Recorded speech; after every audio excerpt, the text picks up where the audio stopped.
Oi, tudo bem com vocês? Eu tô bem e feliz quarta-feira! Hoje estamos aqui para mais uma coletânea de relatos, então não se esqueçam de se inscreverem no canal, curtir, comentar, compartilhar e roda a vinheta!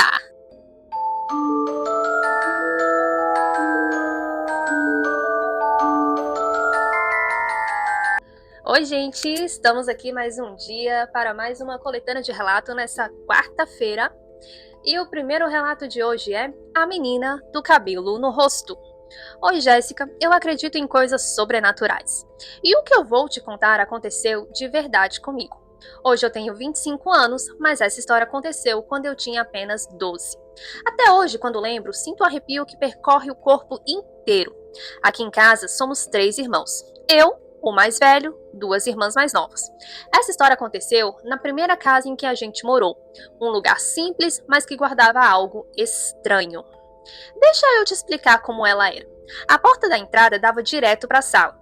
À esquerda ficava a cozinha, que levava para a lavanderia e também para o banheiro. Em frente ao banheiro havia um corredor que dava acesso a 2 quartos, o dos meus pais e o nosso. A lavanderia era um ambiente pequeno, sem janelas, sem luz e completamente fechado. Lá só tinha a máquina de lavar e alguns produtos de limpeza. E o detalhe, ela ficava praticamente ao lado da pia da cozinha, dividida apenas por uma parede fina. Naquela época, minha irmã do meio tinha 10 anos e a mais nova 6, e eu, 12. Lembro direitinho, minha irmã do meio estava lavando a louça, a mais nova estava sentada no quarto arrumando os brinquedos, e eu ficava ali, entre o corredor e a cozinha, conversando com quem lavava a louça. Em um momento, resolvi ir até o quarto. Entrei e tentei mexer com a minha irmã de 6 anos. Fiz umas brincadeirinhas, mas ela nem olhou para mim. Achei que estava concentrada nos brinquedos e voltei para a cozinha, para continuar o papo com a outra. Foi aí que tudo começou. De repente, a minha irmã, de 6 anos, saiu do quarto. Ela passou por mim com o cabelo totalmente cobrindo o rosto. Na hora, achei engraçado e tentei brincar de novo. Mas quando estiquei a mão para tocá-la, algo me travou. Ouvi uma voz bem clara dentro da minha cabeça dizendo: Não toque, se afaste. Na hora gelei, fiquei paralisado, observando aquela figura pequena, de cabelos longos, andando rápido em direção à lavanderia. Minha outra irmã, que estava lavando a louça, também viu. Ela até fez uma piada tipo: Ih, olha o cabelo no rosto dela, tá parecendo um fantasma. Mas eu não achei graça nenhuma. Um arrepio subiu pelas minhas costas. O ar da casa ficou pesado, como se tudo tivesse ficado frio. A menina entrou direto na lavanderia e sumiu lá dentro.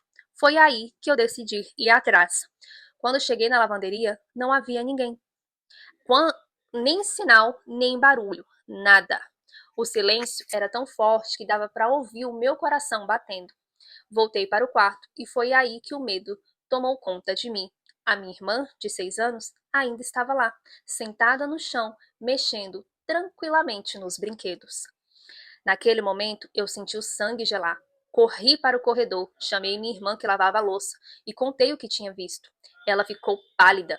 Nós dois saímos de dentro de casa imediatamente e ficamos do lado de fora, tremendo, esperando a mamãe voltar do quintal. Quando ela entrou, nós contamos tudo. Ela ficou em silêncio, apenas olhou para dentro da lavanderia e fechou a porta sem dizer uma palavra. Até hoje, eu e minha irmã lembramos desse dia. A gente sente o mesmo arrepio e a mesma sensação estranha, porque o que é que tenha passado por nós naquele dia não era a minha irmã. E aqui acaba o primeiro relato. E aí, gente, o que foi isso? Uma doppelganger da irmã dele? Um espírito que se fingiu ser a irmã dele? Ou deu algum pane na dimensão paralela e essa irmã dele de outra dimensão apareceu ali? Não sei. Deixa aí o que vocês acham no comentário e bora pro segundo relato de hoje, que é o espírito que bateu à noite. Oi, Jéssica, aqui está a minha história e é a mais pura verdade. Essa merda realmente aconteceu. Tudo começou na década de 1970, no norte da Inglaterra. Minha avó era uma sensitiva de verdade, dessas que lê cartas de tarô, usam bola de cristal e tem pressentimentos certeiros. Ela costumava fazer leituras gratuitas para os meus amigos e conhecidos, mas nunca quis se dedicar a isso como profissão. Ela dizia que preferia não chamar demais a atenção do outro lado. Minha avó tinha um dom impressionante. Ela conseguia sentir algo bom ou ruim se estava prestes a acontecer. Uma vez me disse: se algum dia você sentir cheiro de cigarro em uma casa onde ninguém fuma, se prepare. Alguém próximo está prestes a morrer. E olha, ela não dizia isso por mal. Ela não era sombria, nem se gabava do que via. Era só diferente. Engraçado, eu já escutei falando que se você sente cheiro de cigarro, é porque alguém tá próximo, tipo um guia, um mentor, não sei. Acho que foi isso, eu não tô lembrando agora direito. Mas então, algo aconteceu a se espalhar por todo o país. O tabuleiro, o Ouija, né? Naquela época, todo mundo parecia ter uma em casa, e na nossa família não foi diferente. Todos se envolviam com aquilo, como se fosse uma brincadeira inofensiva de domingo. Durante o dia, rimos, fazíamos perguntas bobas e o tabuleiro respondia. Meu avô, que nunca tinha dons mediúnicos, fingia que ele adora... fingia que tinha. Ele adorava usar o tabuleiro para perguntar sobre o passatempo preferido dele, corridas de cavalo. Quem vai ganhar a próxima corrida? Ele perguntava. E de algum jeito, o número do cavalo sempre estava certo. Mas tinha um detalhe curioso. Se ele apostasse dinheiro, o cavalo nunca ganhava. No próximo, ficava em segundo lugar. A gente aprendeu rápido que ninguém conseguia lucrar com o tabuleiro rija. Era como se o espírito deixasse isso bem claro. Ele ajudava, mas não deixava ninguém tirar vantagem. Mesmo assim, o espírito mostrou ser sutil de outras formas. Certa vez, ele escreveu: olhem a janela agora.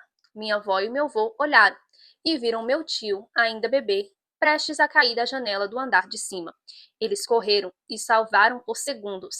Depois desse episódio, todos ficaram ainda mais curiosos com o espírito. E então ele revelou quem era. Um menino da família, um parente distante que havia morrido tragicamente depois de cair de um muro da igreja.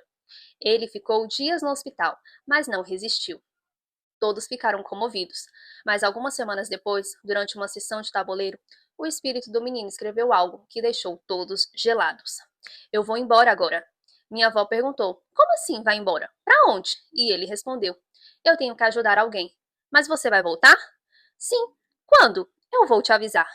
Depois disso, nada mais aconteceu. Sem sinais, sem barulhos, sem mensagens. Semanas viraram meses, meses viraram anos e o menino nunca mais se manifestou. Até que, uma noite, tudo mudou. Meu avô estava deitado na cama, acordado, enquanto minha avó dormia profundamente ao lado dele. De repente, ouviu uma batida seca na mesa, aos pés da cama. Ele ficou imóvel, o coração disparou. A batida veio de novo, mais uma vez, e outra e cada vez mais alta. Meu avô tentou se mexer, mas não conseguia. Era como se o corpo dele tivesse travado. Ele tentou chamar a minha avó, mas não conseguia sussurrar. Joana, Joana! Mas ela sempre dormia pesado e não acordou. As batidas continuaram, fortes, rítmicas e assustadoras. Aquilo pareceu durar uma hora, até que, de repente, parou. O silêncio foi tão profundo que parecia gritar. Meu avô ficou deitado, tremendo, suando frio. Ele jurou que não teve coragem de olhar para o pé da cama. Até hoje, ninguém sabe o que foi aquilo, mas ele sempre acreditou que o espírito do menino tinha voltado, cumprido o que havia prometido. E aí, gente? Ai, gente, não brinca com essas coisas, não, porque esses negócios é sério. Mas assim, se ele era um espírito da família que foi desencarnado há tempos atrás, por que ele estaria ali naquele tabuleiro? Por que ele não teria seguido a luz? Eu não sei se eu acredito que era um espírito da família assim, não, tá, gente? Porque os espíritos ruins, obsessores, eles usam formas de chegar até você falando que era um parente, que era um amigo próximo, e essas coisas assim, sabe? Então, o mais certo a se fazer é não mexer com essas coisas. Mas vamos lá para o terceiro relato dessa coletânea de relatos e o último, tá, galera? Que é A Voz da Mata. Oi, Jéssica, essa história é a pura verdade e aconteceu com a minha mãe quando ela ainda tinha só o meu primeiro irmão como filho. Minha família é do interior da Amazonas. Amazonas, uma cidade muito misteriosa, tá? Mas precisamente de uma cidade chamada Manicoré, não sei, que fica perto de Manaus. Minha avó morava lá sempre e ia para a fazenda, levando meu irmão junto, ainda bem pequeno. Num desses dias, ela estava dentro da casa, fazendo os afazeres dela, enquanto meu irmão brincava tranquilo com os brinquedos dele. De repente, ela olhou para trás e viu.